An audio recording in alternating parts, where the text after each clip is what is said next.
It's Phil Lindemann with your Krystal 93 News at 4.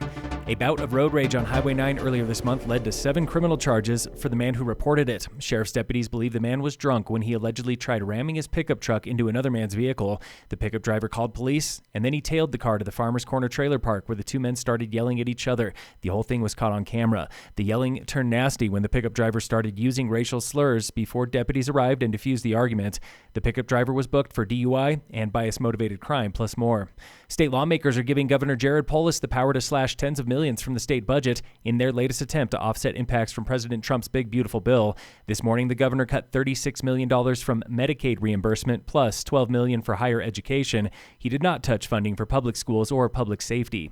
Summit County Commissioner Tamara Pogue applauds lawmakers for navigating these cuts. She says they were dealt a bad hand by the feds. The reality is that H.R. 1, the big, beautiful bill, cut a lot of things that folks in our state rely on. SNAP benefits, for example, access to child care through CCAP, health insurance, premium tax credits. For many locals, the most devastating fallout is the state reinsurance program. That newly created fund was using federal tax credits to offset health care premiums until now. Those tax credits were eliminated, and so the state then couldn't fund the reinsurance program, and many on the western slope, when they went to go to re-enroll in November, are going to see a 38% increase in their health insurance premiums. We're basically going back to pre-2018 rates. Lawmakers at this week's emergency session approved a mix of other tax credits to help stop the bleeding. While folks are still going to see an increase in their premiums this year because they weren't able to fully fund what was needed, it should be not as bad as we were anticipating. Commissioner Pogue believes this uncertainty is why 2 major carriers announced they will leave the state marketplace next year, Anthem and Rocky Mountain Health Plans. With the passage of this new reinsurance funding mechanism, those 2 insurers might take a second look. For now, Rocky Mountain and Anthem are still leaving. Upwards of 100,000 people will lose coverage.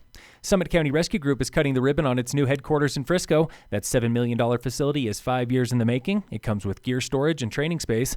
Helping to pay for it was a $500,000 federal grant secured by U.S. Representative Joe Neguse, plus donations from 2,300 private supporters. Tomorrow's grand opening starts 5 p.m. Stop on by. Local fire danger is high today in Summit. Stage 2 fire restrictions are good until midnight tonight. Hold off on those campfires until tomorrow. Summit County has managed to avoid a record dry spell. Before this week, the crystallized weather station in Dillon showed barely 1/10 of an inch this month. That was on pace to beat the driest season in history, August 2004. Today, the station shows 0.8 of an inch. That's wetter than 2020, on par with 2018 and 2015.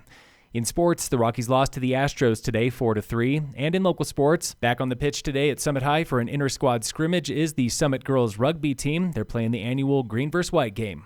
Phil Lindemann, Krystal 93 News.